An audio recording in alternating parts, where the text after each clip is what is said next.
চীনের হারবিন শহর সেজে উঠেছে নতুন রূপে। উত্তরের হেইলংজিয়াং প্রদেশের এই শহর এখন বরফ ও তুষার উৎসব নিয়ে মুখর। Harbin ice and snow world নামে জনপ্রিয় উৎসবটি এবার পা দিয়েছে ২৬তম আসরের। প্রায় ১০ লাখ বর্গমিটার এলাকা জুড়ে বানানো হয়েছে বরফের চোখ ধাঁধানো ও মনোমুগ্ধকর সব ভাস্কর্য। আরও জানাচ্ছেন ঋতু সাহা। একমাত্র ওয়ালটন এসি দিচ্ছে ১ বছরের রিপ্লেসমেন্ট গ্যারান্টি।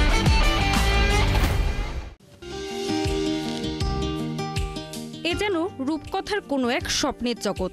একপাশে বিশাল আকৃতির রাজপ্রাসাদ, অন্য পাশে দিগন্ত জোড়া পার্ক। কি নেই এখানে!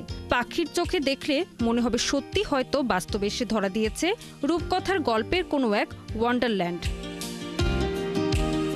অবিশ্বাস্য হলেও সত্যি, চোখ ধাঁধানো এই ওয়ান্ডারল্যান্ডের প্রতিটি স্থাপনায় তৈরি বরফ দিয়ে। চীনের হেইলংজিয়াং প্রদেশে হারবিন শহরে প্রতিবারের মতো এবারও শুরু হয়েছে ঐতিহ্যবাহী বরফ উৎসব, যা বিশ্ববাসীর কাছে Harbin ice and snow world নামেই বেশি পরিচিত।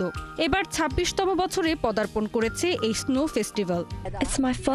আমি ফুজিয়ান থেকে এসেছি। এই ফেস্টিভ্যালের কথা অনেক শুনলেও এবারই প্রথম এই ফেস্টিভ্যাল দেখতে এসেছি। সাথে আমার মা ও মেয়েকেও নিয়ে এসেছি। বরফের এই স্থাপনাগুলো সত্যি অবিশ্বাস্য। আইস ব্লকগুলো দিয়ে যেভাবে এক একটা বিশাল আকৃতির স্থাপনা বানানো হয়েছে তা এক কথায় অসাধারণ। এমন একটি উৎসবে আসতে পেরে আমরা খুবই খুশি। এখানকার প্রতিটি সার্ভিস এক কথায় চমৎকার, প্রায় সবকিছুই অসাধারণ। This is a kind of joy we just can't experience in the south. প্রায় ১০ লাখ স্কোয়ার মিটার বিশাল এলাকা জুড়ে আয়োজিত এই উৎসবের অন্যতম আকর্ষণ ৩০০ মিটার দীর্ঘ সুপার আইস লাইট, যেখানে রয়েছে ১৪টি লেন। আয়োজকরা জানান, বিশাল স্থাপনাগুলো তৈরি করতে এবার ব্যবহার করা হয়েছে ৩ লাখ কিউবিক মিটার তুষার ও বরফ। একই সাথে বাড়ানো হয়েছে উৎসবের পরিসরও। প্রায় সব দিক থেকে আগের যে কোনো বারের চেয়ে এবারের উৎসবটি সেরা। এবারের উৎসবে বরফের তৈরি স্থাপনার সংখ্যাও বাড়ানো হয়েছে। পুরো পার্কের আয়তন ১০ লাখ বর্গমিটার। গতবার যাচ্ছিল ৮ লাখ বর্গমিটারের মতো। আগের যে কোনো সংস্করণের চেয়ে এবারের উৎসবটি তাই নিঃসন্দেহে সেরা।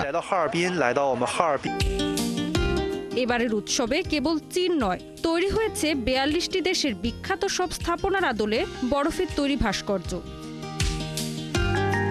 মাসব্যাপী এই শীতকালীন উৎসব ঘিরে প্রতি বছর রেকর্ড সংখ্যক পর্যটকদের আগমন ঘটে চীনে। গেলবারের উৎসবে যোগ দিয়েছিলেন প্রায় ২৭ লাখ পর্যটক। ধারণা করা হচ্ছে এবার সেই সংখ্যাও ছাড়িয়ে যাবে। ঋতু সাহা, ৭১।